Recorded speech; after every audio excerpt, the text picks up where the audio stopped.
Hello, my friend. Today I will tell you another long-forgotten legend. Close your eyes and let the magic transport you to Middle-earth. Our journey begins. In the deep years after the War of the Ring, when peace had settled upon the lands of men and the shadows of Mordor had at last faded into memory, Gimli, son of Glóin, dwelt content beneath the White Mountains. There, in the glittering caves of Aglarond, he ruled as lord over a thriving colony of dwarves, miners, masons, and smiths of great skill and renown. The world above was changing, kingdoms of men prospered, and elves had all but departed. Yet under the mountain, time flowed as slowly as stone itself. Gimli's folk had hewn vast halls of marble and crystal, their lanterns casting golden light upon pillars that gleamed like frozen starlight. Every corridor echoed with the ringing of hammers and the deep songs of dwarves at their work. Still, even in peace, Gimli's heart was restless. He had seen far lands and great deeds. He had walked beside kings, faced dragon's fire and the terror of Mordor. Now the quiet seemed too deep, and the silence between the hammer blows too long. One evening, as he walked alone through the western galleries, Gimli felt the faint trembling of the earth beneath his boots. The sound was soft, almost like the sigh of a sleeping giant. He frowned, pressing a hand to the rock wall. The tremor faded, leaving only the distant drip of water echoing in the dark. He muttered. The stone stirs. But why? The next day the miners came to him with troubled faces. They had broken through to a new passage, one that led into older stone, untouched and black with age. Strange runes had been found carved upon the walls, and the men swore they heard voices whispering faintly in the dark. "Voices," Gimli said, his brows knitting. "Stone does not speak without reason. Show me this place." He took up his axe, the same that had served him in the War of the Ring, and followed the miners deep into the caves. The air grew colder the farther they went, until their breath clouded like smoke. At last they came to a fissure in the wall, a cleft as though the mountain itself had been rent open. A faint breeze came from within, carrying the scent of age and dust. By the light of their lanterns, Gimli saw the markings on the rock, runes of an ancient kind, older than the tongue of Durin's folk. At their center was carved the likeness of a great winged beast, a griffin with the body of a lion and the head of an eagle, its wings outstretched as if to take flight. Gimli's eyes narrowed. "A griffin," he murmured. "There are no such carvings among Durin's houses. This is a sigil from before the First Age, or near enough." One of the miners shifted uneasily. "My lord," the others fear to go further. "They say the walls hum when no one speaks, and that the stone listens." "Then it shall listen to me," said Gimli firmly. "Fetch torches and ropes. We'll see what lies beyond." They descended through the fissure, the rock smooth beneath their boots, as though shaped by ancient craft. The passage wound downward in long spirals, and the air grew thick with the weight of years.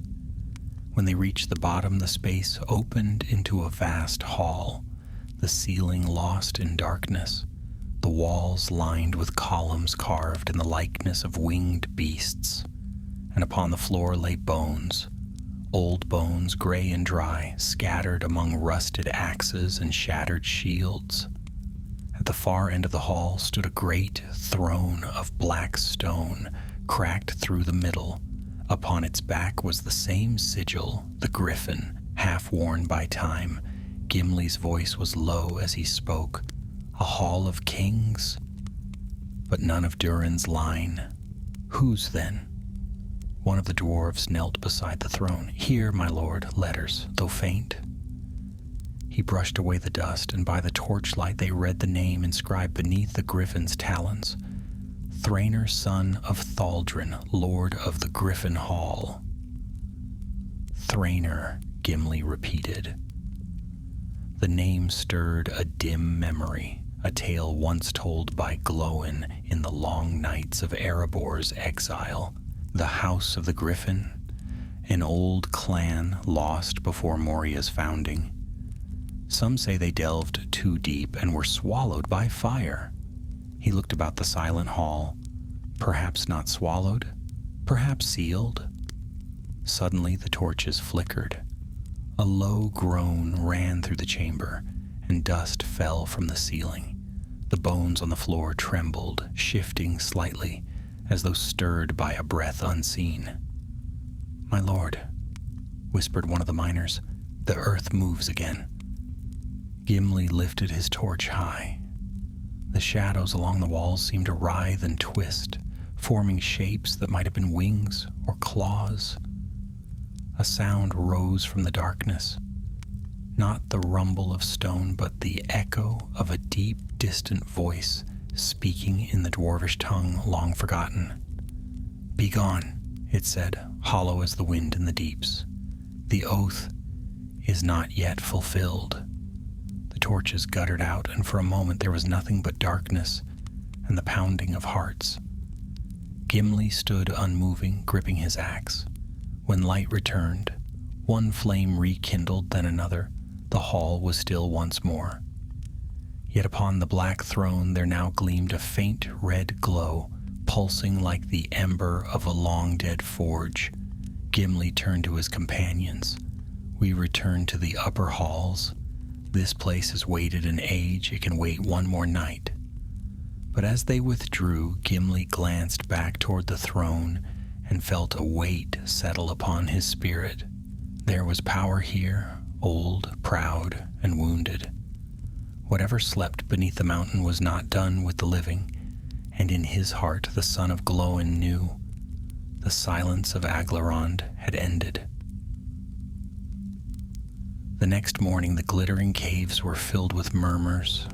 Word of the hidden hall and the whispering stone spread swiftly, as such tales always do among dwarves. Some dismissed it as an old echo of the mountain's heart, others as a trick of the deep air. But those who had gone down with Gimli said otherwise. They spoke of the ancient carvings, the bones of forgotten kin, and the name of Thrainer, lord of the Griffin Hall. Gimli sat long in thought that day. In the council chamber that overlooked the shafts of Aglarond, maps and stone lore lay spread before him, some older than Erebor itself.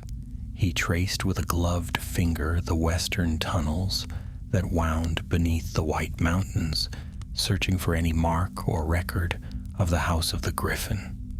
There was none. Even the oldest runes of Durin's folk spoke only vaguely of lost clans who delved beyond light and were not seen again. At length, Gimli rose and fastened his mail.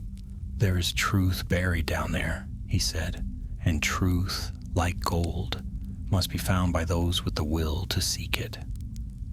He summoned his most trusted companions, Baron Stonehand, who had fought beside him at Helm's Deep, Dwalin's son Frar, young but bold, and Marden the Rune Keeper, a scholar of old tongues. Together they prepared for a deeper venture. Provisions were gathered, lanterns filled, ropes coiled. Before the sun set, a company of 12 stood ready at the mouth of the new passage. "May Mahal guard our hands," Gimli said, and they descended once more. The fissure seemed narrower now, as though the mountain itself disapproved of their return. Their torches threw trembling light upon the ruins of the Griffin, and the air carried a sound like distant wings. No one spoke, Down they went past the spiral descent until they reached the hall again.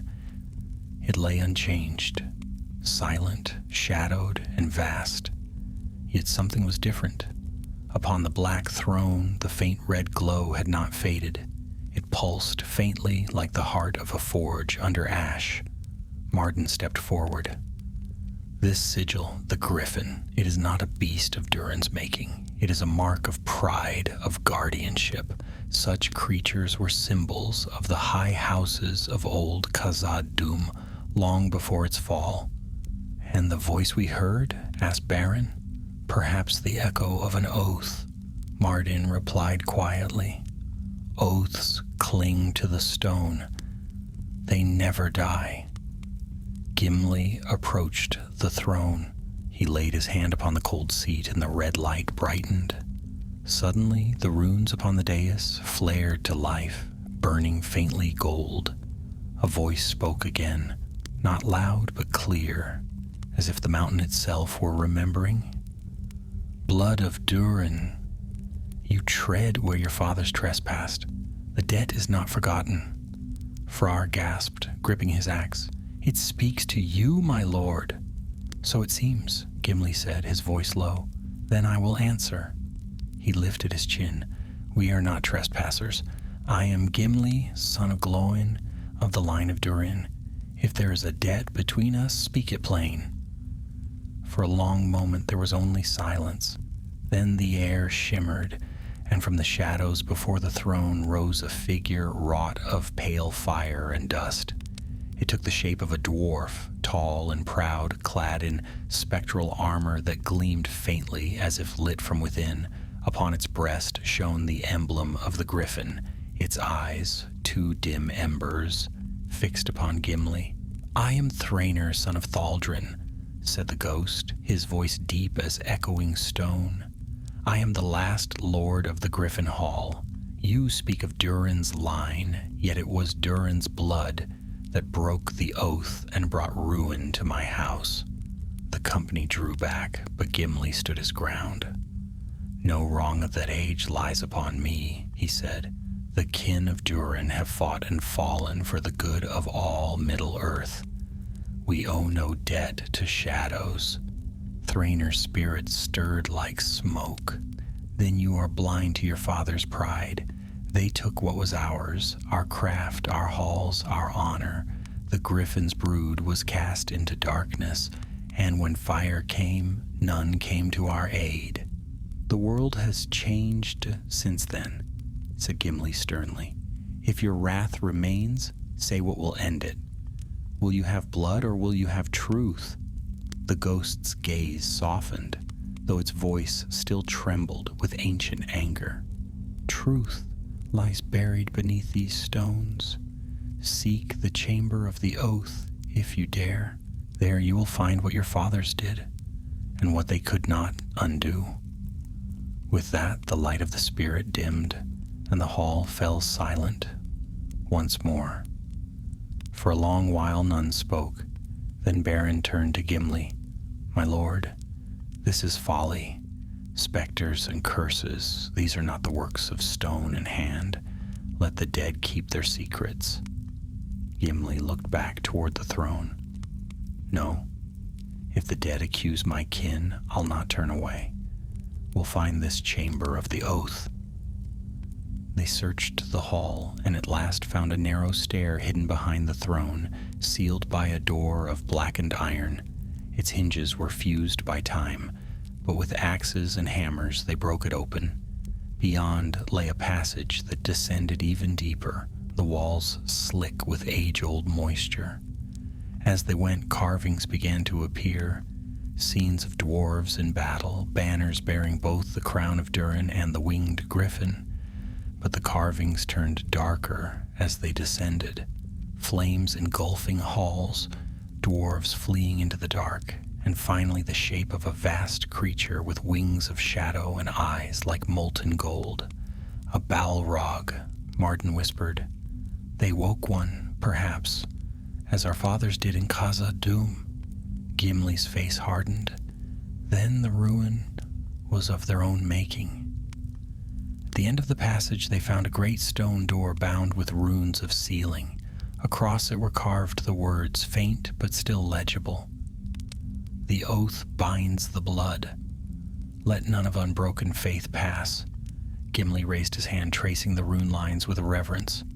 An oath of vengeance or of shame, he said softly, but we must open it.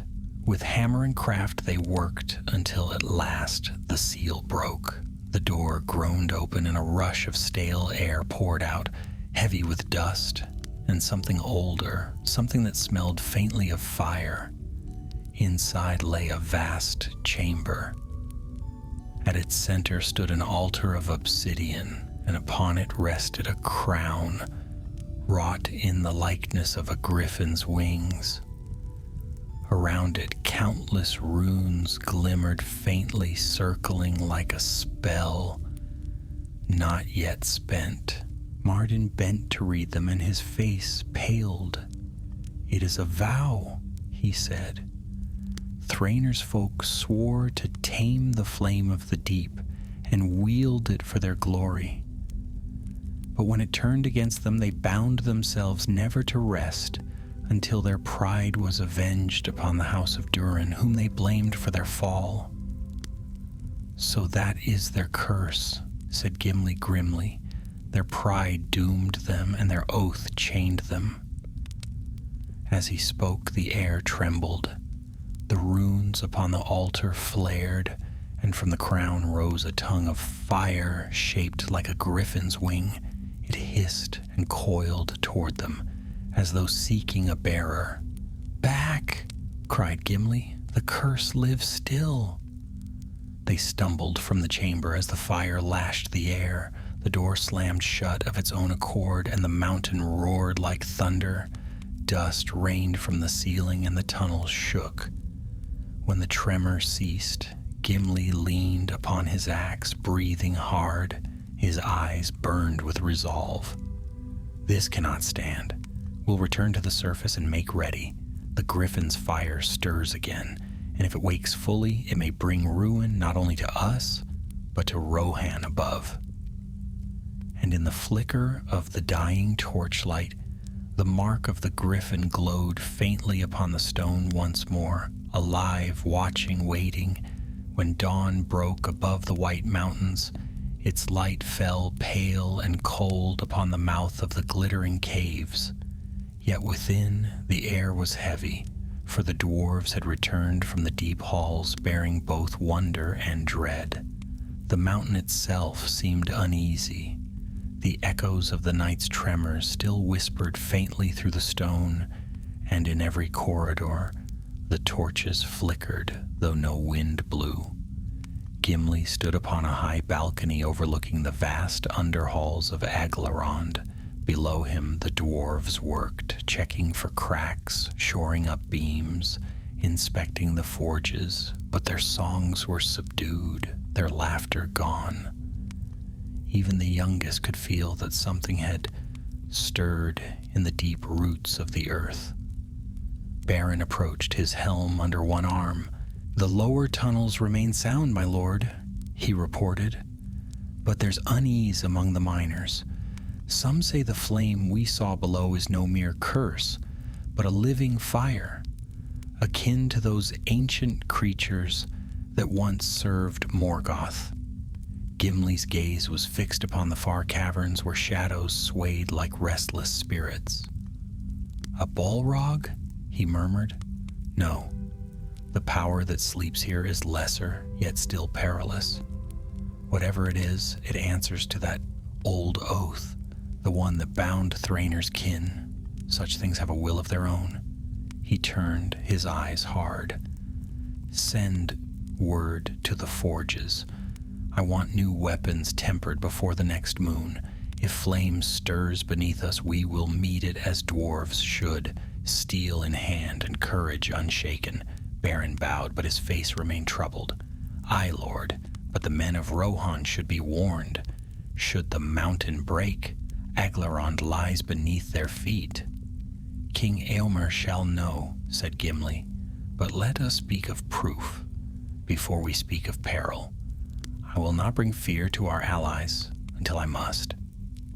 That night, Gimli gathered his companions once more in the council chamber. The flicker of forge fires cast long shadows upon their faces.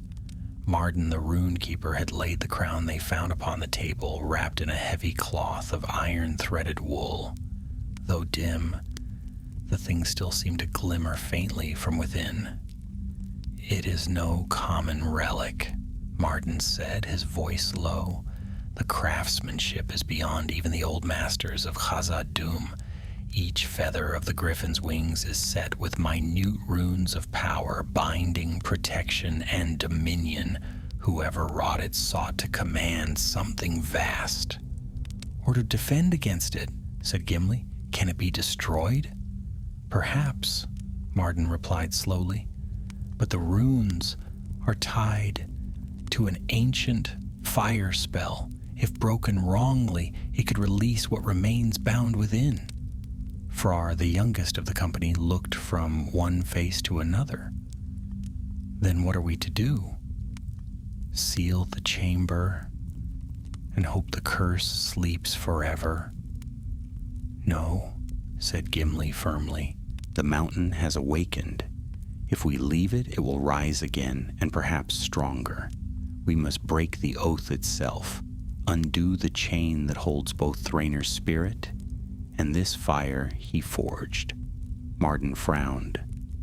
"To break such an oath, you must know the true words of its making. They will lie only where Thrainar first bound them." "Then we return," Gimli said. At that, Beren slammed his fist upon the table. "Return?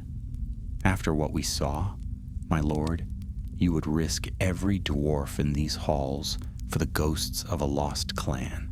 Gimli met his gaze unflinching. "Would you rather wait for the mountain to open beneath our feet?" "No, Beren. The deeper danger lies in inaction. The House of Durin will not be haunted by cowardice." The next day they made ready once more. Yet this time Gimli's heart was not without dread. He felt the weight of unseen eyes upon him, the lingering presence of Thrainar's spirit. Often he thought he heard faint whispers as he passed the stone pillars, voices that faded when he turned. By the second night they reached the hall of the Griffin again. The black throne stood as before, though cracks now marred the floor about it. The faint red ember upon its back glowed brighter than before, as though the mountain's heart had begun to beat faster. "Do you feel it?" whispered Frar. "It's breathing." The air indeed pulsed faintly, rising and falling like a slumbering beast. Gimli raised his torch high and spoke aloud. "Thrainar, Lord of the Griffin Hall, I have returned, as you bade. The fire of your oath burns still. Tell me how it may be quenched." For a long moment nothing stirred. Then, from the darkness above the throne, the spirit appeared again, fainter yet fiercer, its form wavering as though caught between worlds. "You return, son of Glóin," said the ghost, its voice echoing through the vast chamber. "Will you hear the truth, even if it shames your house?" "I will hear it," said Gimli. "Speak, and be done." The ghost's eyes blazed like coals. "In the elder days, before Moria's founding, my people sought glory. We delved deep to tame the flame beneath the world, to forge with its power, but we were deceived by your forefathers who promised aid and gave betrayal. When the flame rose against us, they sealed the passages and left us to perish." Gimli's hand tightened upon his axe. "A hard tale, but perhaps not the whole of it. I know my kind. Dwarves do not betray lightly." Thrainar's voice rang like steel striking stone. "Then find the truth for yourself. Beneath this hall lies the forge of my people, the Griffin's heart. There the fire sleeps still. Awaken it, and and you will see what our pride and your father's fear have wrought." With that the spirit vanished, and a grinding of stone filled the air. Before the throne, a section of the floor split open, revealing a stair that spiraled downward, glowing faintly with heat. Gimli turned to his men. "There lies the forge. Whatever waits below, we face it together." They descended, the heat growing with every step. The walls glowed faintly red, and veins of molten rock pulsed like blood through the stone. At last, they came to a vast cavern lit by an eerie, shifting light. In its center stood an ancient forge of black basalt, its anvil cracked, but still glowing from within.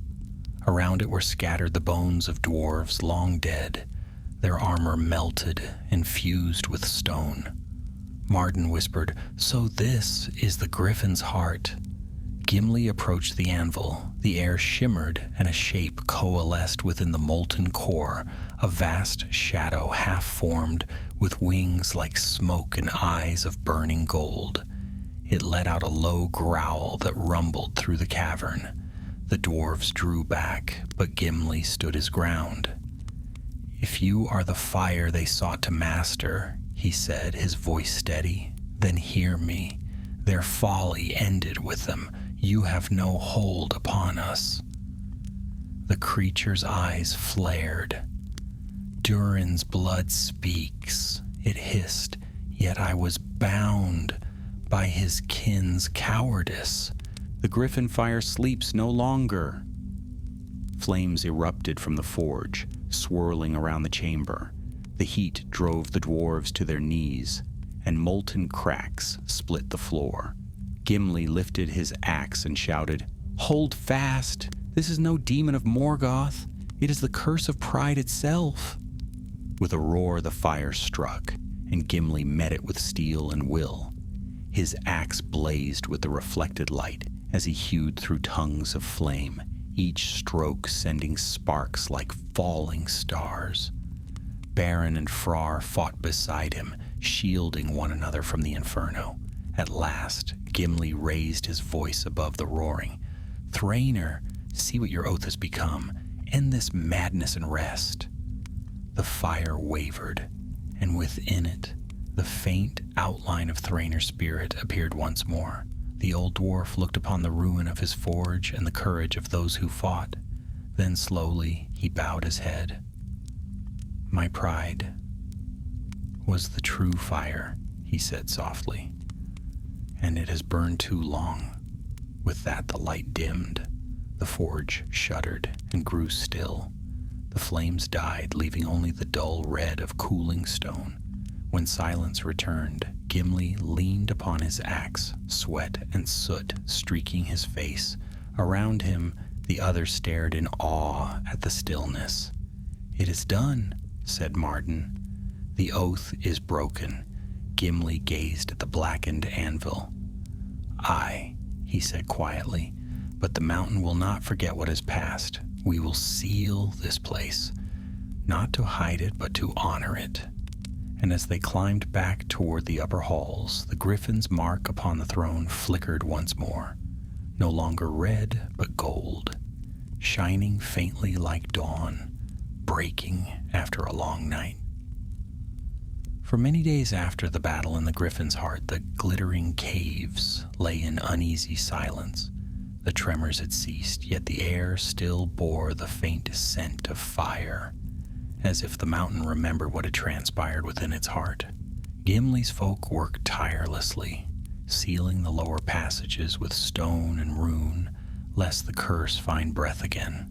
But though their hands were steady, their hearts were heavy, for they had seen the wrath of the deep places and the ghost of one who would not rest. Gimli himself was not untouched by it. He sat often in his chamber beside the great forge, staring into the flames as though seeking counsel. The image of Thrainer's spirit haunted his mind, the sorrow in those spectral eyes when pride had at last given way to peace. It was not victory that Gimli felt, but burden. He He had seen too much of dwarven ruin in his life, Moria's shadow, Erebor's long exile, and now this. Baron Stonehand entered quietly, setting a flagon of ale beside him. "You've not spoken since dawn, my lord," he said. "If a dwarf goes too long without words, the mountain begins to worry." Gimli smiled faintly. "And yet silence suits me of late. The deeper I think, the more the words seem too small." Baron seated himself upon a low stone bench. "The men are uneasy," he said. "They whisper that though the fire has died, the mountain is not done. Twice since yesterday, I felt the earth quiver, faint as a heartbeat." Gimli's brow furrowed. "I felt it too, a trembling beneath the rock, as though something still stirs far below." He turned the flagon in his hands. "Thraner's oath may be broken, but what of the fire he sought to master? Perhaps we quenched only its rage, not its life." Baron's voice dropped. "Then what would you have us do, Lord? We've sealed the hall, strengthened the walls. Will you have us dig deeper after all that's passed?" "No," said Gimli. "We dig no more. But there is one last thing to be done before peace can return." He rose, and his eyes gleamed with quiet resolve. "We will bear the crown of the Griffin to the surface. It was forged in pride and ended in sorrow. Let it be given to the wind and sky, far from the grasp of stone." So it was decided. The next morning, as dawn's light spilled into the mouth of Aglarond, a small company gathered at the western gate. Gimli led them, clad in travel-worn mail, the crown of the Griffin wrapped in white cloth at his side. Marden the rune keeper came as well, bearing a staff of oaken wood inscribed with words of warding. They set out across the green fields of Rohan, where the grass rippled like waves beneath the morning wind. By noon they had reached the foothills above the caves, where cliffs rose high and sheer, crowned by the great ridges of the White Mountains. There Gimli chose a place, a high ledge overlooking the plains where the sun struck pure and strong. "This is where it shall rest," he said, "not buried, but left to the open air. Let the light of the world burn away its curse." They built a cairn of white stones, shaping it with care until it rose waist high. At its heart they laid the crown, still wrapped, and upon it Gimli set a single rune of binding, a mark not of imprisonment, but of peace. As he worked, Marden spoke softly. "There is something strange about this crown, Lord. Its runes shift as though alive. When I gaze upon it too long, I feel as if the stone itself listens." "That is the echo of what it once was," said Gimli, "but it will trouble us no longer. When fire forgets pride, it becomes only warmth." Yet even as he spoke, the wind rose, scattering the grass and swirling dust about their feet. A faint sound drifted on the air, a cry that was neither bird nor beast, but something between, like the shriek of an eagle mingled with the roar of a lion. The company froze, and Gimli's hand went to his axe. The cry came again, nearer this time, and from the cliffs above descended a great shadow. They raised their eyes and saw gliding upon the wind a creature of shining feathers and golden mane. Its wings spanned thrice the height of a man, and its eyes burned with fierce light. "A griffin," breathed Frar, his voice barely more than a whisper. "A true griffin." The beast landed upon the rocks before them, talons scraping against the stone. It regarded them in silence, its gaze steady and unblinking. For a long moment none dared move. Then slowly Gimli stepped forward and bowed his head. "We are but keepers of your name," he said. "The fire that bore your likeness is ended. If you are spirit or flesh, I know not, but if you seek what was lost, here it lies." He uncovered the crown and held it forth. The griffin lowered its head, and a low rumble filled the air like thunder heard from afar. Its golden eyes softened, and it bent closer until its breath stirred the dust around Gimli's boots. Then, with surprising gentleness, it took the crown in its beak. The dwarves watched as it rose into the sky, wings beating with the sound of great sails catching wind. Higher it climbed, circling once above them before turning eastward toward the snow-capped peaks. In moments it was gone, lost to the sunlit heights. For a long time no one spoke. Then Marden said quietly, "Was it sent by the Valar, think you? Or by the spirit of Thrainer himself?" Gimli watched the empty sky. "I do not know," he said, "but I think the world has a way of mending what pride once broke." They lingered a while longer, then began the descent back to Aglarond. Yet even as they walked, the air seemed lighter, the earth steadier beneath their feet. And when they passed into the shadowed halls once more, the tremors had ceased. The forges burned with steady flame, and the voices of dwarves rang again in song. But peace, though it returned, did not come without change. In the nights that followed, Gimli often dreamed of the Griffin, of vast wings spread above mountains and of fire turned to light. He awoke from these dreams with a strange calm, as though some old weight had lifted from his heart. One evening, as he stood at the gate of the caves watching the stars, Legolas came to him, returning from the south. The elf smiled as he approached. "I felt the tremors even in Ithilien," he said. "The mountains seemed restless." "What mischief have you dwarves stirred in the deeps this time?" Gimli chuckled softly. "No mischief, my friend. Only remembrance. We've laid a curse to rest, and a tale long buried now flies upon the wind." Legolas raised an eyebrow. "A tale with wings, I think?"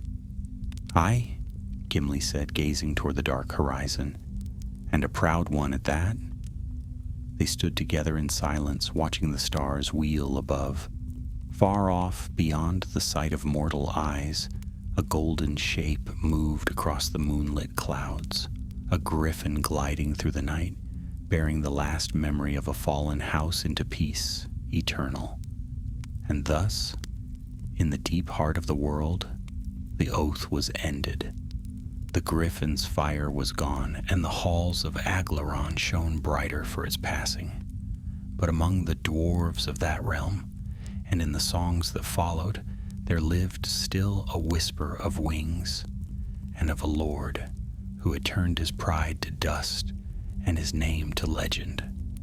And so it was that Gimli, son of Glóin, became not only the lord of the glittering caves, but the keeper of the griffin's memory, a tale told by firesides in the long winters of dwarves and men alike, of pride, redemption, and the fire that learns to fly. The days passed in calm, and the dwarves of Aglarond began to believe that the darkness had truly lifted. The forges sang once more, the sound of hammer upon anvil echoing through the endless halls. Gems glittered in the walls like frozen fire, and for a time laughter returned to the caverns. Gimli was content to walk among his folk again, to see their courage restored and their craft renewed. Yet even in peace, a dwarf's heart is seldom without burden, and Gimli's thoughts turned often to what he had seen, the fire beneath the mountain, and the griffin that had borne the cursed crown away.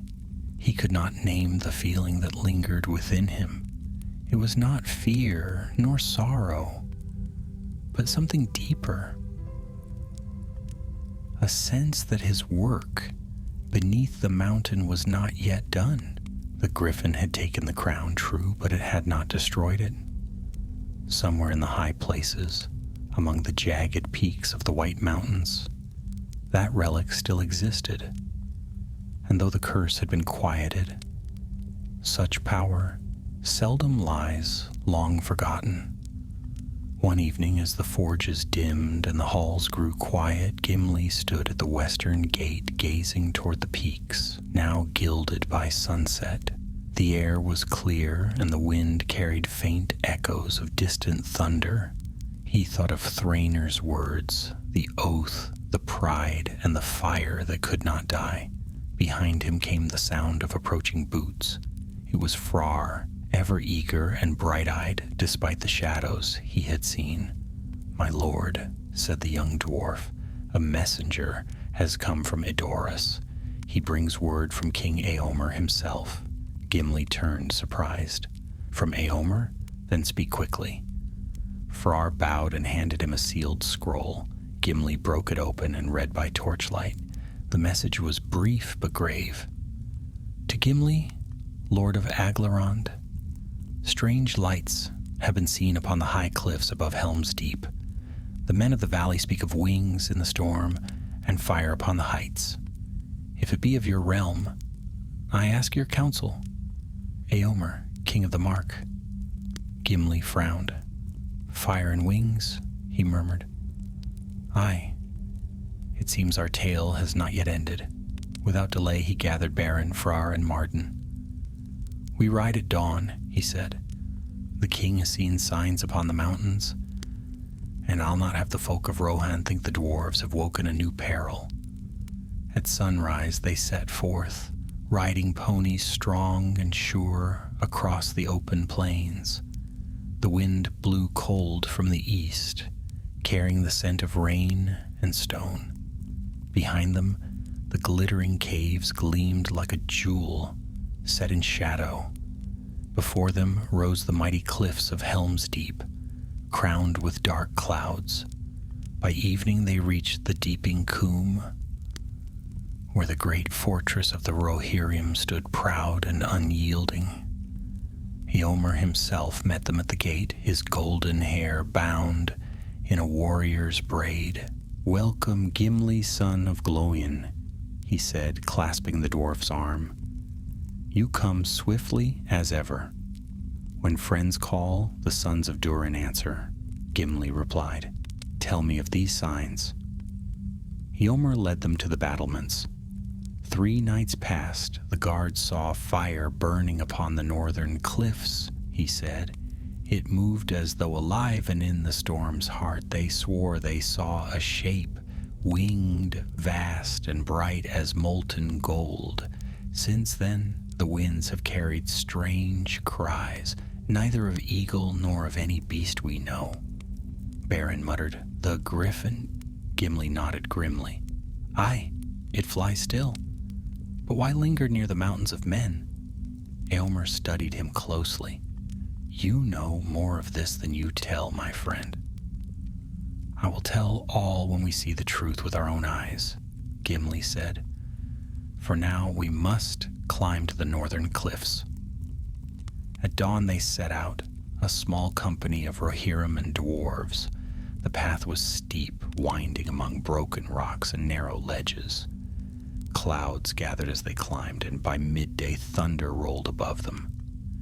When they reached the upper ridge, the wind struck fierce and cold, carrying with it the faint scent of burning stone. "There!" cried Frar, pointing. Far off, upon a narrow spur of rock, a light burned, red and gold, flickering like a forge fire. They approached with care, axes and spears in hand. The light grew brighter until they stood before a shallow hollow in the mountain face. There, upon a bed of blackened stone, lay the crown of the Griffin. It gleamed with fire once more. Marden's voice trembled. "It should not be here. The Griffin took it away." Before Gimli could answer, the sky darkened and a wind roared down the mountainside. Out of the storm descended the Griffin, its wings spread wide, eyes blazing. Yet this was no peaceful creature now. Fire streamed from its beak, and its feathers glowed with molten light. "It bears the curse anew," cried Beren. "The fire has claimed it." The beast landed before them, shaking the earth. Gimli stepped forward, axe in hand. "Hear me, Great One. You are not our foe. The fire that burns in you is of the old oath, not of your will." The Griffin's eyes fixed upon him, and for a heartbeat, recognition glimmered there. But then the fire flared brighter, and it let out a terrible cry, half sorrow, half rage. It spread its wings, and from them fell burning embers that scorched the rock. "Fall back!" shouted Éomer, drawing his sword. But Gimli did not move. He stood firm, the wind whipping through his hair, and raised his axe high. "Thrainar's pride is ended," he roared. "By Durin's blood, I command this fire to sleep." He struck the ground with his axe, and a sound like thunder rang through the cliffs. Sparks burst forth, but from the strike there spread a ring of white flame, pure and cold, unlike the red fire of the curse. It encircled the Griffin, and for a moment the creature stilled. Within the blaze, its fiery feathers dimmed, and a voice echoed, not from its beak, but from the very air around them. "Forgive me? I am bound no longer." Then with a great sweep of its wings, the Griffin rose, the crown still clutched in its talons. It soared high into the storm, climbing higher and higher until it vanished among the thunderheads. A single bolt of lightning split the sky, and the crown's fiery light went out. Silence followed. The storm faded, the wind fell still. Éomer lowered his sword. "What have we witnessed?" Gimli stood with bowed head. "The end of the last fire of the Griffin Hall," he said quietly. "The curse is truly gone." They descended the mountain in silence, and by the time they reached Helm's Deep, the sun had broken through the clouds. Upon the fields below, the light of morning shone clear and golden, as though the world itself breathed easier. That evening, as they feasted in the hall of the Hornburg, Éomer raised a cup to Gimli. "Once more, son of Glóin, the strength of dwarves has brought peace to the mark. May your halls ever shine." Gimli smiled, though his eyes were distant. "Peace, yes. But the mountain taught me one thing, that even the proudest flame can serve light, if only it remembers what it was made for." He lifted his own cup. "To the Griffin," he said softly.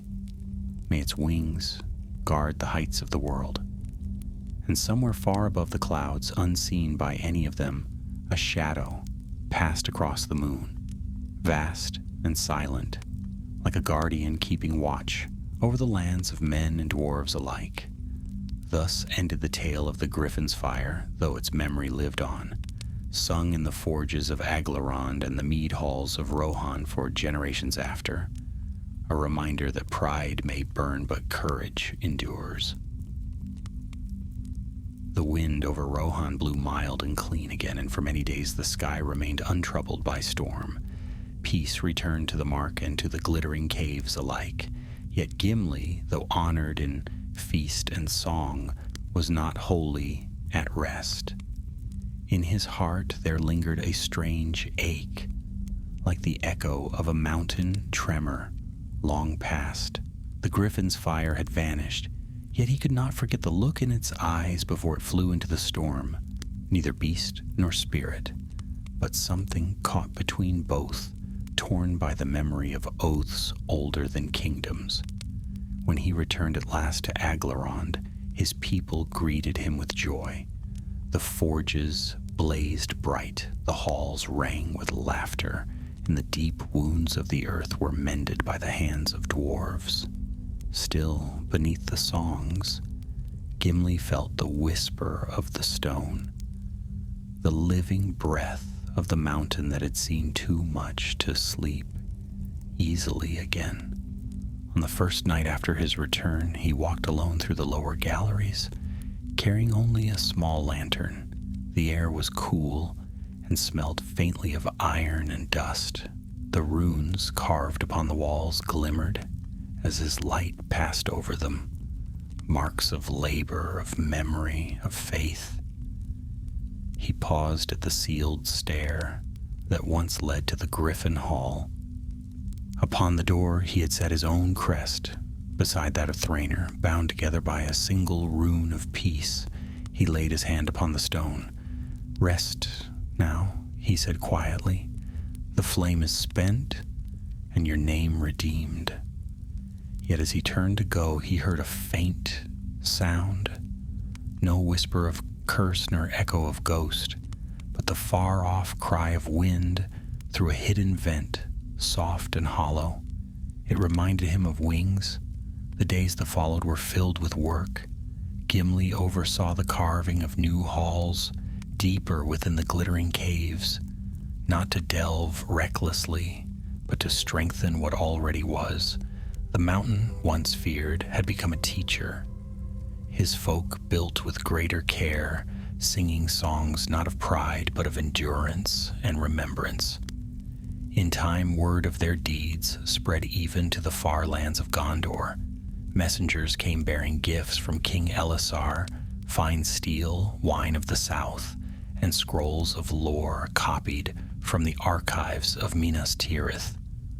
Among them was a letter written in the king's own hand, to Gimli, son of Glóin, friend of the Fellowship, Lord of Aglarond.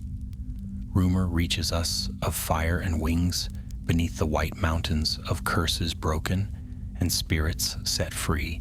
Whether true or no, the people of Gondor are ever grateful for your courage.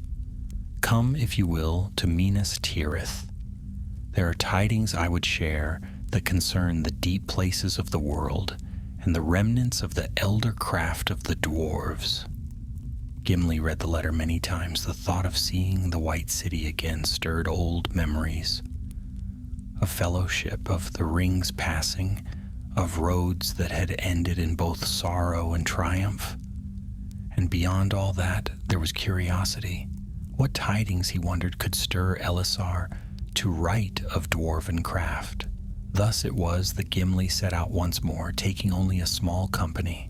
The road from Aglarond wound east across Rohan's wide fields, golden beneath the sun. Herds of horses ran distant as wind itself, and when they passed the fords of Isen, the air smelled of summer rain. On the 5th day they reached the great city of Gondor. Minas Tirith shone white as pearl against the mountains, its towers rising tier upon tier until they seemed to touch the clouds. Within its gates, men greeted them with reverence, for tales of the dwarves' courage had long spread across the realm. In the high citadel, Gimli found the king awaiting him, seated beside the great fountain where the white tree bloomed. Aragorn rose to meet him, his face alight with joy. "Well met, old friend," he said.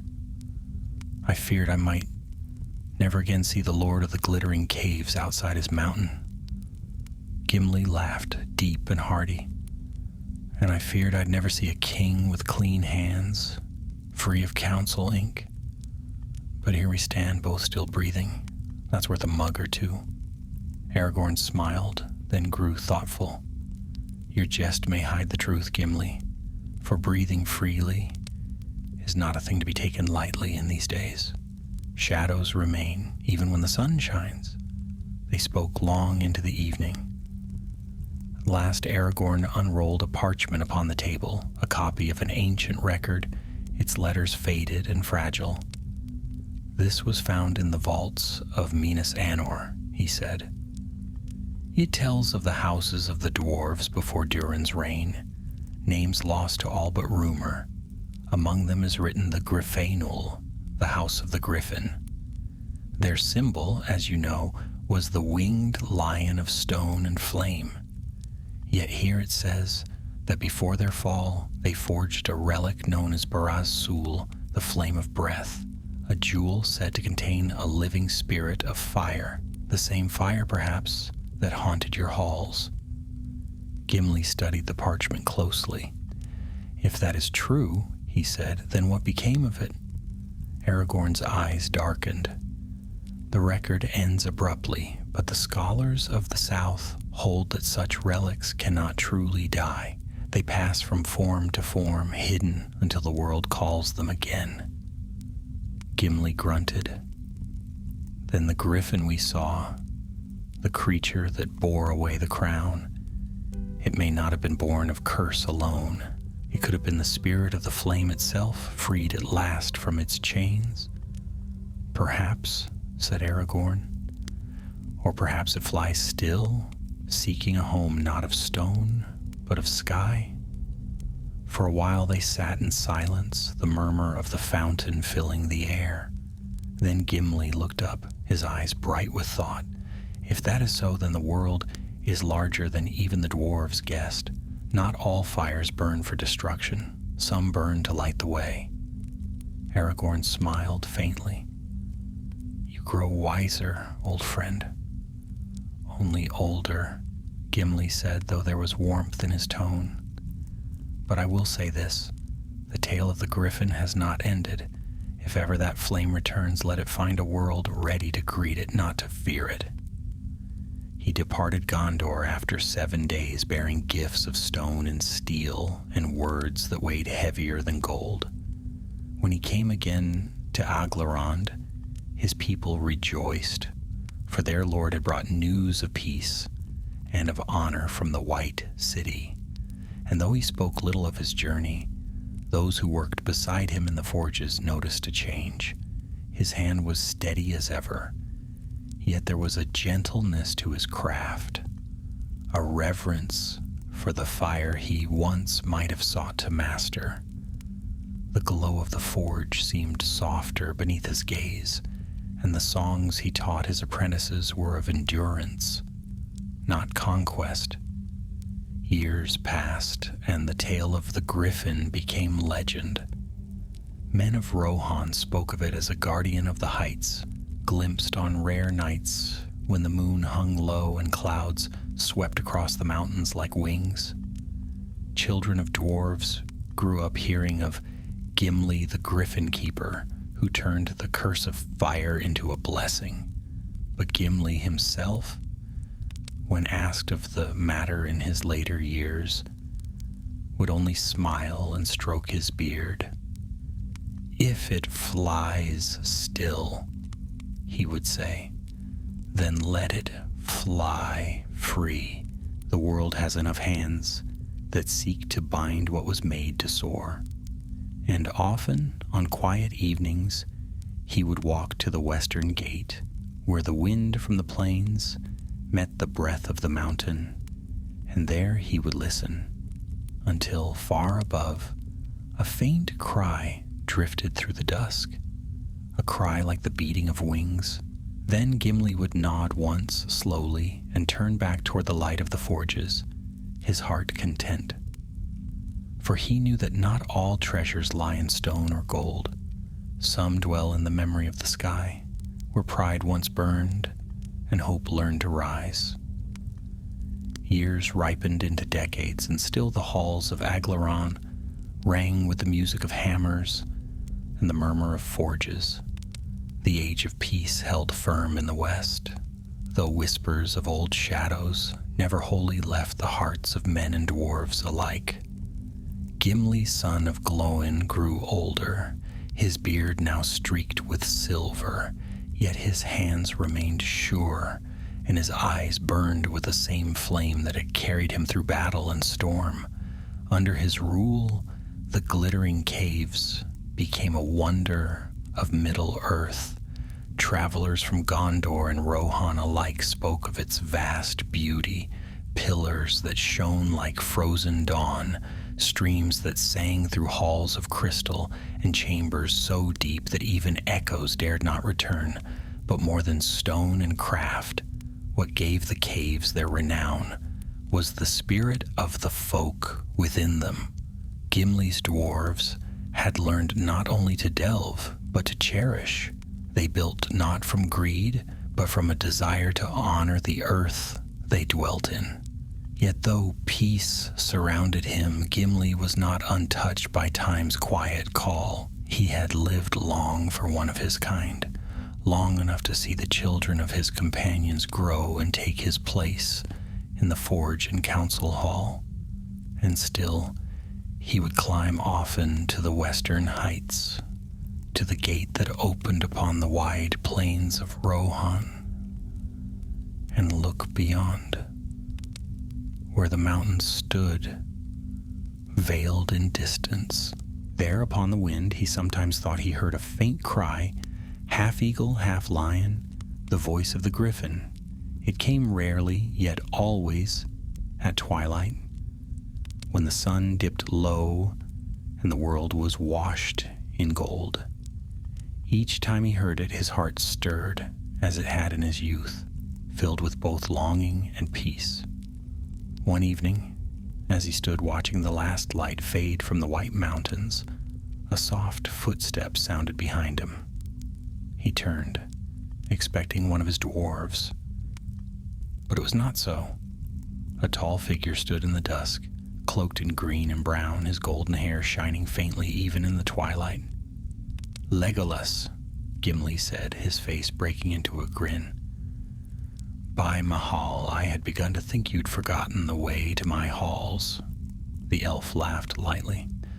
"I could never forget a friend, or a place such as this, though the road has grown long and the sea calls more loudly with each passing year." Gimli's smile softened.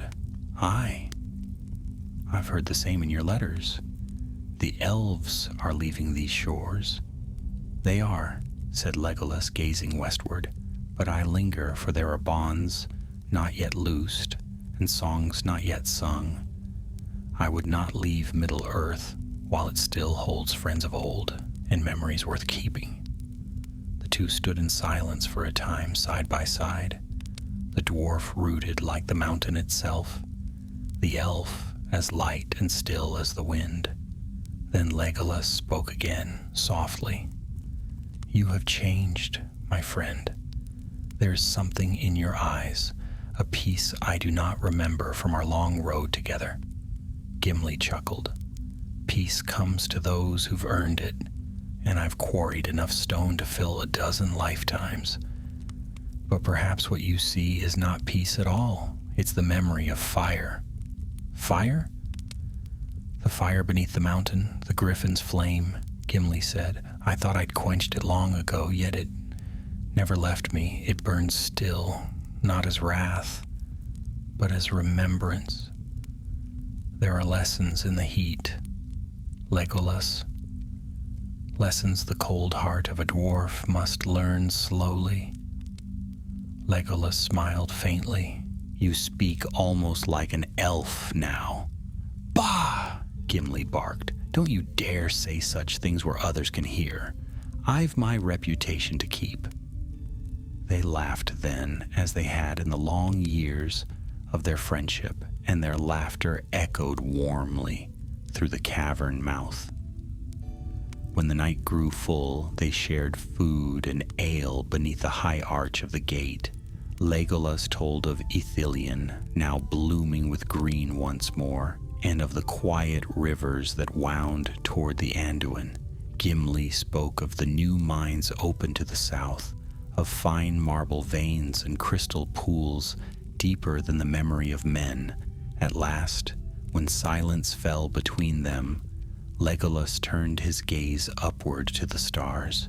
"You know, Gimli," he said, "there is a tale among my people of a creature that guards the western winds. It bears the souls of those who are brave and unbroken, carrying them beyond the circles of the world. They call it Ramalosa, the winged flame. When I hear the mortals speak of your griffin, I think it may be one and the same." Gimli's brow furrowed thoughtfully. "Then perhaps Thranor's curse rose higher than we ever dreamed, high enough to find grace again." Legolas nodded slowly. "Perhaps, for even the fiercest fire can be turned to light." They fell quiet again, each lost in thought. The wind shifted, and far away beyond the mountains, a faint golden glimmer danced among the clouds. Gimli saw it first, and his breath caught. "There," he said softly. Legolas followed his gaze, and together they watched as the light grew brighter, circling once above the distant peaks before vanishing into the west. No sound reached them, but in their hearts they felt the weight of wings passing unseen. When the glow faded, Gimli sighed and set down his mug. It seems even legends grow restless. Perhaps the Griffin has gone where neither elf nor dwarf may follow. "Not gone," said Legolas gently, "only free." That night the elf remained as guest in the glittering caves, and for many days after he lingered there. The dwarves welcomed him gladly, for though they were different in craft and song, they shared deep respect for the beauty of the earth. Together Legolas and Gimli walked the great halls, the one marveling at the stone stillness, the other at the life that grew within it.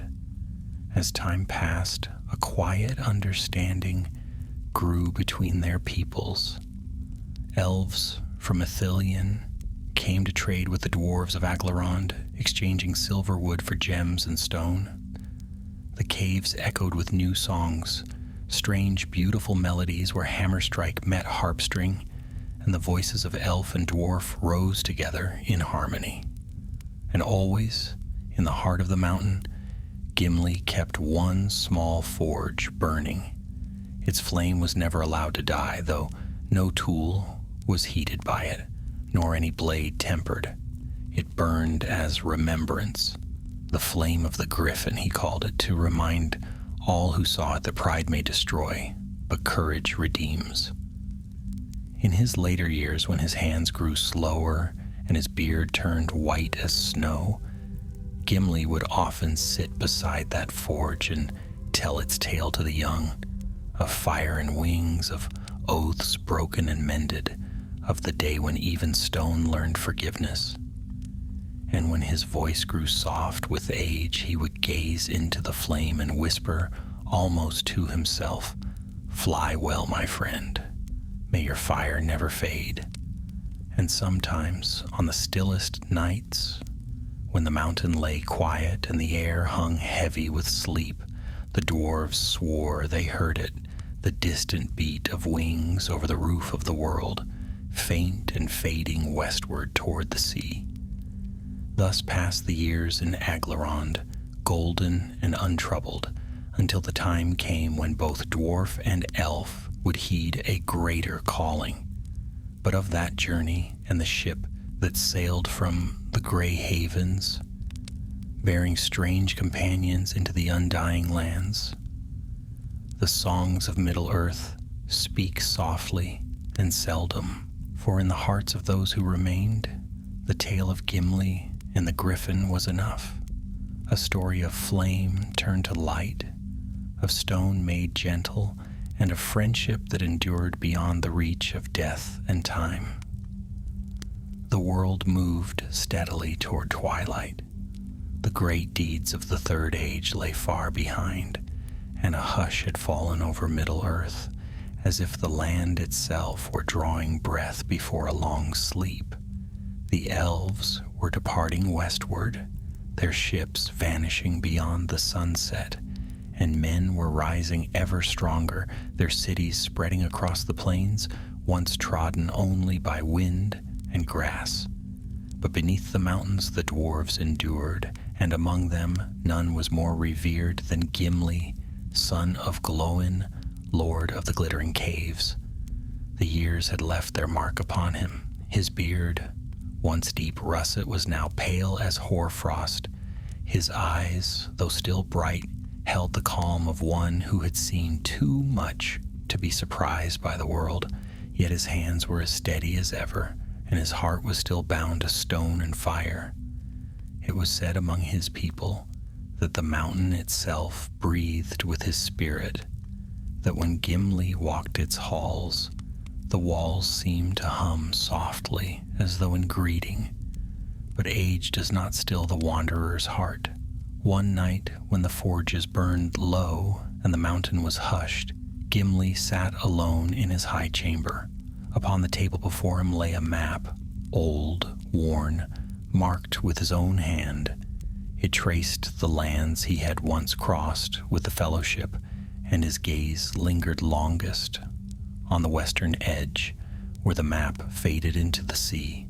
He remembered Legolas's voice, bright as morning wind. "Come with me when the time comes, my friend, for if there is beauty beyond the world, I would not see it without your eyes beside me." Gimli smiled faintly. That time, he knew, had come. He rose, leaning upon his axe, and looked once more around the hall that had been his home for near a century. The stone pillars gleamed with veins of crystal. The air smelled of earth and iron, and the low light from the forges danced like stars across the carved walls. These were his treasures, made not of gold, but of memory. He took a deep breath, as though to drink in the scent of the caves one last time. "A dwarf's home should outlast his bones," he murmured, "and this one will." Before dawn, Gimli summoned his most trusted lieutenants, Beren, now grown gray and broad as a mountain root, and Marden the rune-keeper, whose hair was white as snow. Together they stood in the great hall of Aglarond, where the fires burned eternal. "My friends," Gimli said, his voice low but clear, "the world is changing. The elves are gone, and the age of men stands in full bloom. Our people will remain, for the bones of the world do not yield so easily. But my road ends not in stone. I go west." There was silence at first, as though the words had not been understood. Then Beren bowed deeply, his eyes shining. "You go with the elf?" "Aye," said Gimli softly. "Legolas sails from the Grey Havens, and I shall go beside him, if the Valar permit it. A strange thing it is for a dwarf to seek the undying lands. But stranger things have been, and my heart tells me this is the road appointed." Marden's voice trembled. "Then the glittering caves shall lose their lord." "No," said Gimli, smiling. "They shall keep him. My hand will not shape their future, but my spirit will dwell in their stone. See to it that our craft never falters, and let the forges burn, as they do tonight. Promise me this." They swore it, and Gimli clasped their hands in turn. "Good," he said, "then my heart is light." That same evening he walked alone to the western gate, the same gate where he had once watched the Griffin vanish into the sky. The sun had just set, and the last light painted the mountains in fire. Gimli stood a long while, listening to the wind. "Fly well, old friend," he whispered, "for I follow, though by slower paths." He left Aglarond quietly, taking with him only a small pack, his axe, and a single token, a small gem the color of deep amber set in a clasp of silver. It was the last remnant of the Griffin's fire, cooled and harmless, yet warm to the touch. He wore it about his neck, beneath his beard. His journey was long. Through the plains of Rohan he passed, where many still remembered him and hailed him as friend. They offered him horses, but he declined, saying, "A dwarf's legs are shorter, but they never forget the way." Across the Anduin he went through the lands of Gondor, now fairer than ever before. At Minas Tirith he was received with honor. King Eldarion, son of Aragorn, welcomed him in the high court and begged him to remain, for his father had spoken often of the dwarf lord's wisdom. But Gimli only shook his head. "My road lies beyond your gates, lad, yet your father's memory I'll carry with me, as bright as mithril. Guard this realm well, for it was bought dearly." From there he journeyed north and west, following the courses of rivers and the shadow of the mountains. He passed the ruins of Isengard, now grown over with green things where trees whispered softly in the wind. Beyond that lay lands few still traveled, wild and untamed. At last, after many weeks, he reached the Grey Havens. The sea lay before him, vast and glimmering beneath the setting sun. He had never seen its like. Its voice was deep and sorrowful, and yet within that sound was a peace beyond all stone or mountain. Upon the white shore stood a single ship. Its prow was shaped like the wings of a swan, and its sails shone like moonlight.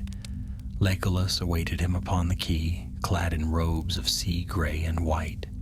When he saw Gimli, he smiled, though his eyes were bright with tears. "You came?"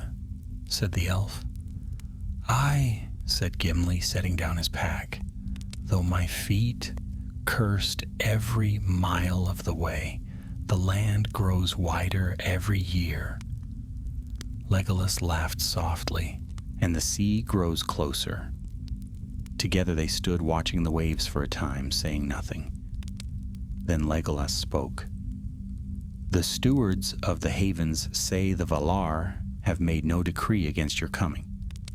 Perhaps the friendship of elf and dwarf was meant to heal an ancient wound," Gimli grunted. "If that be so, then the wound will heal with a beard upon it." They boarded the ship, and as the sails caught the wind, the land of Middle-earth began to drift away behind them.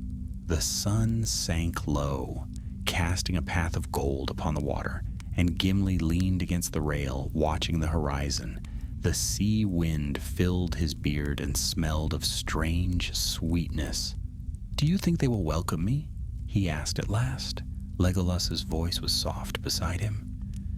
"You are Gimli, son of Glóin, friend of Galadriel, lord of the glittering caves, keeper of the Griffin's flame. If any dwarf is worthy of the West, it is you." Gimli nodded, his eyes shining in the fading light. "Then let the sea take us and let the mountains sleep. I am ready." As the stars rose over the darkening waters, he thought he heard again that distant cry, a sound of vast wings sweeping above the world. He looked upward, but there was nothing to see, only a shimmer of gold upon the clouds. "Do you hear it?" he murmured. Legolas smiled. "Aye, the Griffin flies before us." And so they sailed into the west, where mortal eyes cannot follow, leaving behind the lands of stone and shadow. But it was said among the dwarves that on quiet nights, when the wind came down from the sea, a faint echo could be heard in the glittering caves, a deep, distant voice like thunder, and the beat of wings passing overhead. Thus ended the tale of Gimli, lord of the glittering caves, and of the Griffin whose fire became light. And though both vanished beyond the circles of the world, their memory endured in the shining halls of Aglarond, in the songs of men, and in the deep heart of the mountains, where pride was turned to peace, and the flame of friendship burned eternal. Far beyond the shores of Middle-earth the ship bore them, westward through long leagues of foam and silver light. For a time the air was filled only with the sigh of the wind in the sails and the whisper of waves against the hull. Then even that sound faded, and the sea lay smooth as glass beneath the stars. Gimli stood at the prow, his hands upon the railing, and felt the deep stillness settle upon him, a silence unlike any he had known. Beneath the earth, this sea, he muttered, is larger than all the halls of stone together. Legolas smiled faintly from where he stood at the helm. "And yet you do not fear it." "I've no room left for fear," Gimli said. "A dwarf who has faced Balrog's fire and elvish singing in the same lifetime can weather anything." The elf laughed softly, and for a while they spoke no more. The moon hung low and bright, casting a path of argent light before them. Gimli found himself thinking of the glittering caves, the shining halls, the songs of his kin, the laughter that filled the deep places of the earth. He wondered if the forges still burned as he had left them, if the flame of remembrance still glowed within its hearth.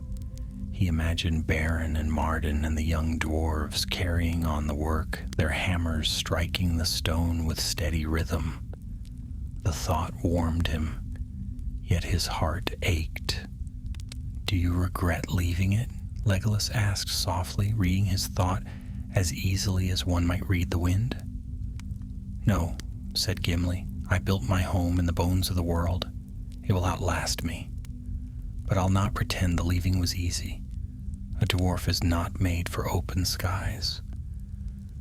"Yet here you are," said Legolas, his voice like the murmur of leaves.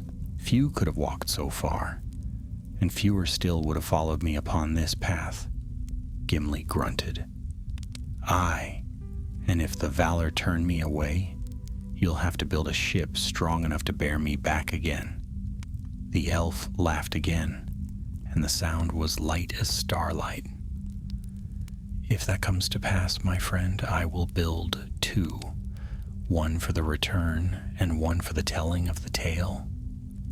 The days that followed passed strangely, for they could no longer mark the hours as before. The sun's course seemed slower, the stars brighter and nearer, and time itself folded like a dream. Sometimes Gimli thought he saw great shapes moving far below the waves, glimmers of gold and silver, vast and graceful as if the sea itself held its own kind of life. Once he glimpsed what seemed a mountain of light rising from the depths, and for a moment the whole ocean shone with living fire. "Ulmo's realm," said Legolas quietly. "The Lord of the Waters watches those who travel this road." "If he watches," Gimli replied, "then may he remember that dwarves have no quarrel with the sea, so long as it minds its depth." They sailed on.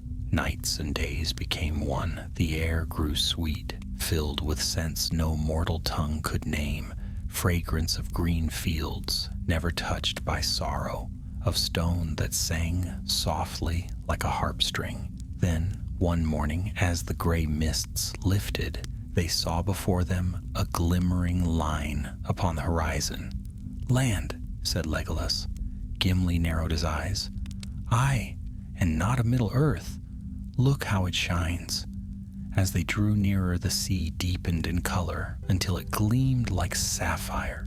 Upon its mirrored surface, the land ahead rose pure and white, its mountains veiled in cloud, its shores radiant with light.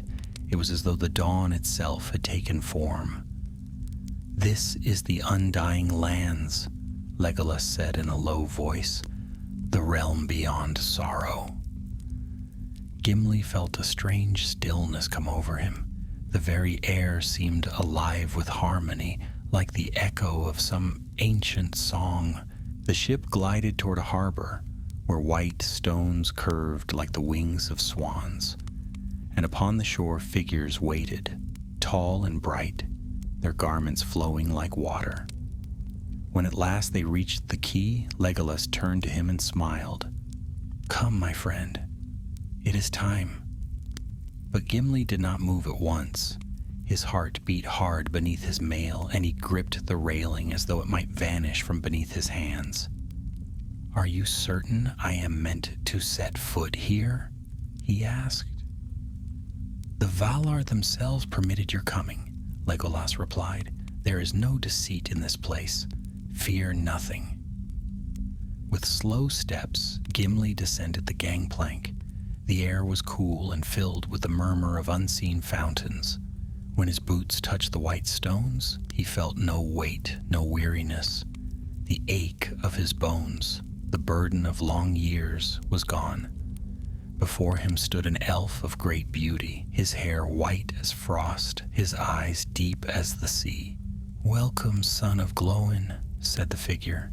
"You have crossed far to come hither, bearing the memory of stone and fire. Few of your kind have ever walked this shore."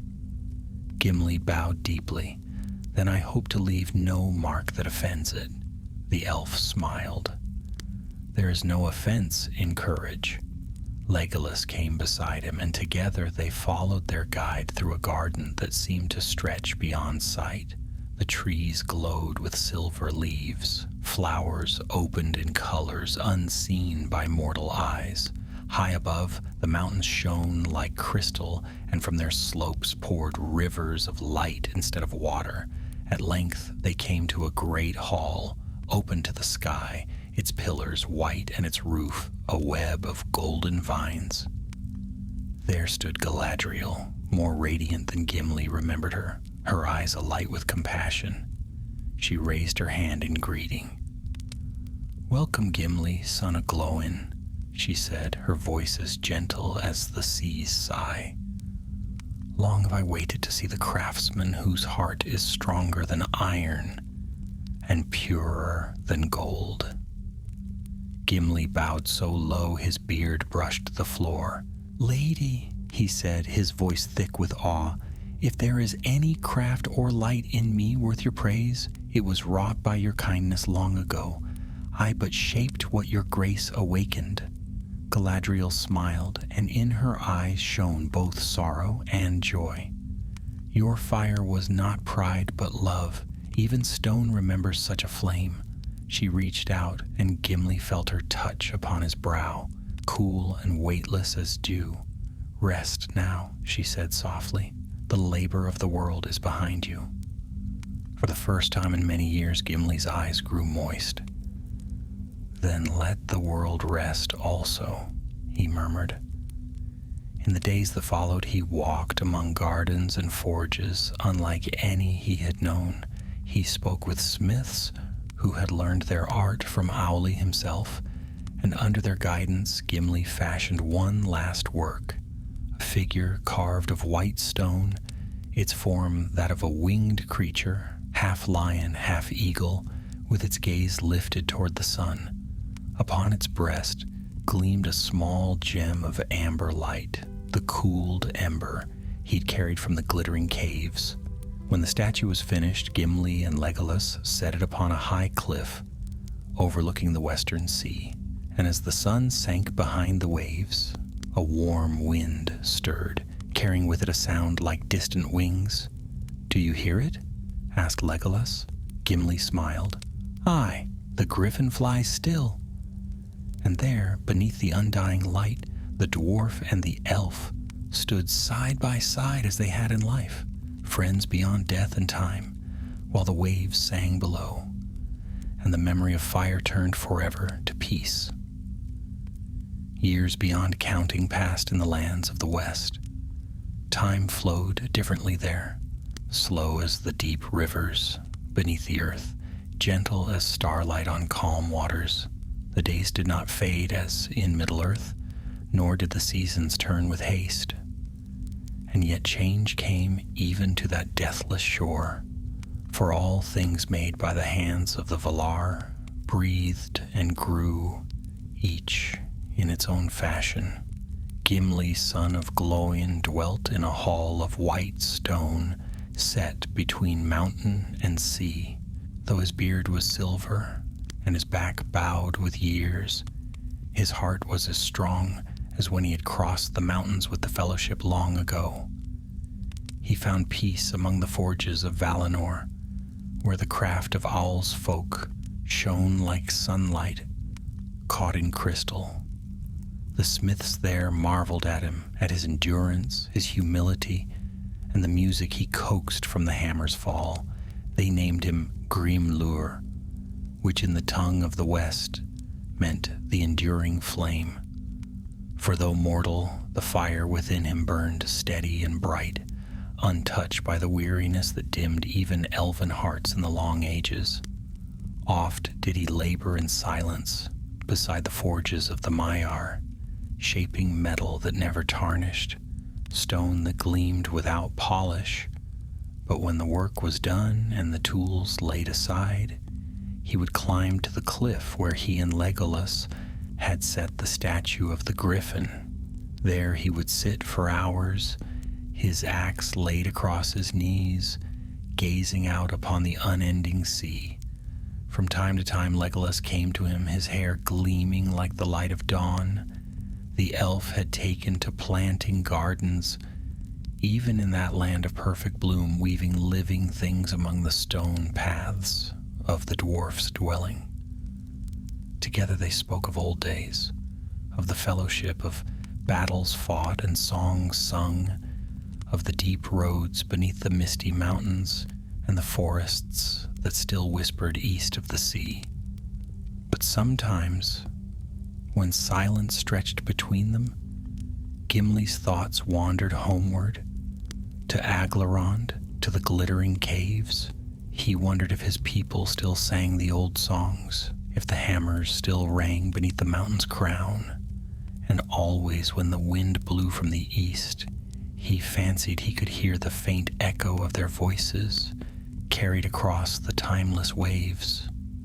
One evening, as the sun sank low and the sky turned the color of burnished bronze, Legolas found Gimli sitting before the statue of the Griffin. The dwarf's eyes were closed, and his hands rested upon the stone beast's taloned feet. "You dream again of the mountain," said Legolas gently. "Aye," Gimli murmured without opening his eyes. "I see the halls bright with torchlight. I hear the ring of forges, the laughter of my folk. I see Baron's boy grown into a smith worthy of any master. It is strange, Legolas. I have no grief in leaving that world, yet my heart still turns to it like a forge to flame." Legolas smiled faintly. "The heart remembers what the hands have built, but you have given more to the world than stone. You have given it balance, fire tempered by gentleness, pride turned to peace. That is no small legacy." The dwarf chuckled softly. Elvish words again. "You make everything sound fairer than it is. I only built what I knew and tried not to break what I didn't. That," said Legolas, "is wisdom enough for any age." They sat together as night fell, watching the stars kindle one by one above the horizon. In that hour a sound arose from the sea, a deep thrumming note like the beating of wings. The waves shimmered and a faint golden light stirred far upon the water. Gimli opened his eyes and drew a slow breath. "Do you hear it?" "I do," said Legolas softly. "The Griffin returns." From the mists of the sea a shape emerged, vast and radiant, its wings trailing lines of light that rippled across the waves. It circled once above the cliffs, its cry echoing through the heavens like the call of an ancient horn. Then it descended, alighting upon the very edge of the stone where its image stood carved. Its feathers gleamed gold and white. Its eyes burned, not with wrath, but with calm fire, the glow of a forge long tended, and at last at rest. It looked upon Gimli and bowed its proud head. The dwarf rose slowly, leaning on his axe. "Well now," he said softly, his voice trembling though he smiled. "You've not forgotten the way." The Griffin lowered itself until its gaze met his.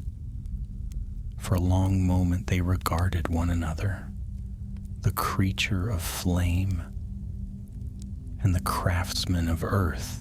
Then it extended one talon, upon which lay a single gem, clear as water, yet burning within with a golden spark. Gimli reached out and took it. The warmth that flowed through his hands was not of heat, but of memory, of forges and fellowship, of battles and laughter, and the strength of stone. Tears gathered in his eyes. "What is it?" asked Legolas in wonder. Gimli turned the gem in his palm. "It is fire made whole," he said softly. "Not to burn, but to live. Perhaps the Valar send it as a sign that even flame can find peace." The Griffin raised its head and gave a final cry, then spread its wings. In a great sweep of light and wind, it soared upward higher and higher until it vanished into the heavens. The sea was calm once more, but the air was filled with the scent of distant rain and new-forged metal. Gimli stood motionless for a time, gazing after it. Then he pressed the gem to his heart and smiled. "Go well, my friend," he whispered. "The fire is yours now, as it always was." He turned to Legolas. "It seems my tale is finished. Even the fire knows when its work is done." Legolas's eyes shone with both sorrow and joy. "Then let me be the keeper of the tale, as you have been its heart." They walked together back to the Hall of Stone. That night Gimli placed the gem within the forge he had kept burning through all his years. In Valinor, it sank into the coals, and the fire flared briefly in golden light before settling to a steady glow. The warmth that filled the chamber was deep and pure, a peace that needed no words. When morning came, Legolas found the forge still burning, but Gimli sat beside it motionless, his axe across his knees, his eyes closed in quiet rest. The elf did not weep, for there was no grief in that passing. He touched the dwarf's brow and whispered, "Sleep well, Gimli Grimlur, enduring flame. Your work is complete." He laid Gimli to rest upon the cliff beneath the statue of the Griffin, and the sea wind sang softly around them. The forge fire never died. It burned night and day, golden as the dawn. And the elves said that sometimes, when the waves struck the shore, they carried with them the faint sound of hammer upon anvil, echoing from a world that once was. Thus ended the mortal years of Gimli, son of Glóin, last of the Fellowship, friend of elves and men alike, and bearer of the Griffin's flame. Yet in the undying lands where memory lives forever, his spirit glowed still, a spark of courage amid the eternal light. And when the wind rose at dusk, some swore they could see it, a winged shadow, passing across the stars, golden and vast, as if fire itself had learned to fly. In the long twilight of the world, when the tales of Middle-earth had become but whispers, in the mind of the sea, there remained, in the undying lands, a single forge that never slept. Its fire burned not with the rage of heat, but with the steady light of endurance, the forge of Gimli Grimlur, the enduring flame. Around it the air shimmered faintly, and those who passed near spoke of hearing, as from a great distance, the rhythm of hammer and anvil, though no hand now guided them. The elves said that this forge sang of all that had been, the music of stone and iron, the laughter of the Fellowship, the long roads of the dwarves beneath mountain roots, and the quiet courage of a heart that had loved both the depths of earth and the open sky. It was a memory, they said, not of sorrow, but of steadfastness, the echo of a mortal soul that had dared to cross the sea and had not been broken by its vastness. Legolas kept watch over it. Though years passed beyond counting, he returned often to the cliff where Gimli rested beneath the statue of the Griffin. Around the dwarf's tomb grew flowers of deep gold and crimson, blooming without end. The wind that swept the heights was ever warm, scented with forge smoke and the sea's breath. At times when the night was clear, Legolas would stand before the statue and speak softly into the wind, as though to an old friend who might yet answer. "The forge burns still," he would say, "and the song of stone endures. You were right, Gimli. Fire remembers." Then he would turn his gaze to the sea. Sometimes far across the waters he thought he saw a glimmer of light, like wings catching the moon, vanishing into the west. The Griffin, he believed, still soared beyond sight, carrying with it the echo of all that was good and brave in the world that had been left behind. The years in Valinor were unlike those of mortal reckoning. Time was gentle there, unfolding as a river that circled upon itself, and even memory did not fade but deepened. Legolas found peace in that rhythm, though a part of him always yearned eastward, to the forests of Ithilien, to the green lands of Rohan, to the white walls of Minas Tirith gleaming beneath the sun. Yet he knew those places were gone, drawn into the great music of the world. Still, he did not forget. And when he walked among the smiths of Aul, he would speak to them of the dwarf he had loved as a brother, the master of stone whose laughter had once shaken the halls of kings. He told of the Griffin's fire and of the curse turned to blessing, and of how even in wrath there had been the seed of redemption. The mayor listened, and some smiled, for they remembered the first fires of the world, when flame had been both destroyer and creator, and knew that the dwarf's tale was but another verse in that eternal song. In the forge the Gimli had tended, Legolas labored now and then, not as a smith of skill, but as one who shapes remembrance.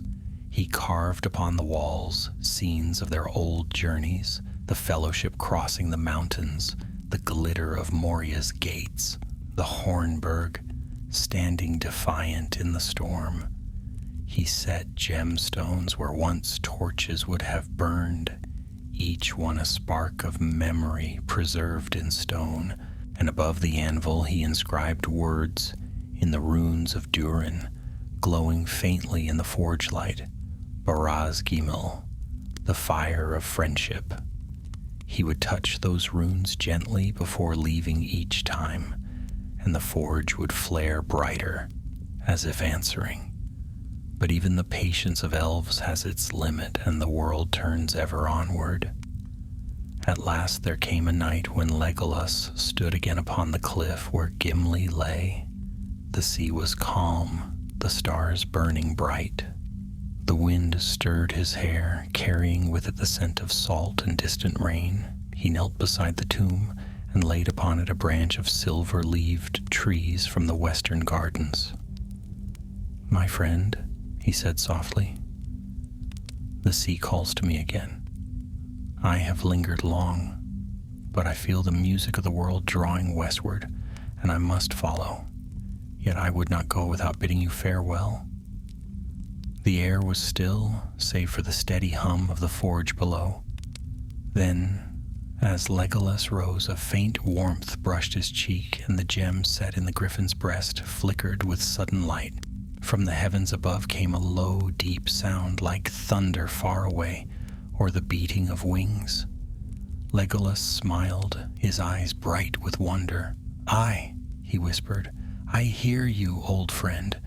You guard the road still." He turned toward the sea, and the wind lifted around him, carrying with it a golden spark from the forge below. It drifted upward, gleaming in the starlight, and vanished into the vast dark beyond the waves. Long after that night, those who dwelt in Valinor told of a final ship seen gliding upon the horizon, a vessel of pale wood and silver sail, moving west without oar or wind. Some said it bore an elf toward the farthest shores, where even memory ends. Others claimed they saw, circling above it, a great shadow with wings of light, keeping silent watch as it vanished into the eternal dawn. No one in the undying lands spoke of endings, for there were none there. But those who walked the cliffs at sunset sometimes found the air warm upon their faces, and if they listened closely, they might hear a faint ringing, hammer upon anvil, steady and sure. The sound would fade as quickly as it came, leaving behind a peace too deep for words. Thus was the tale of Gimli the dwarf fulfilled, The Griffin's fire, once born of pride and curse, had become a beacon beyond time, a promise that even in the heart of stone compassion may burn, that even among the roots of the mountains wings may grow, and that friendship once kindled is a flame no sea can drown. And so the forges of the west glowed forever after with a golden hue unseen before his coming, a color that neither elf nor Maya could name. Some said it was the reflection of mortal courage tempered by humility. Others whispered that it was the light of the Griffin's wings, still soaring somewhere beyond the world. But among the dwarves of legend, those who sang in hidden halls beneath the earth, the name of Gimli, son of Glóin, was spoken with reverence. They told how he crossed the sea to bring peace to flame, and how his laughter was heard even in the halls of the Valar. And though no dwarf ever again set foot upon the undying shores, they believed that when their forges burned true, and their songs rose in harmony, the spirit of Gimli Grimlur watched over them, guardian of craftsmen, friend of elves and men, and bearer of the fire that never fades. Thus ends the song of Gimli, blood of the Griffin, last of the fellowship, whose courage forged peace from the ashes of pride, and whose memory blazed forever in the heart of the world.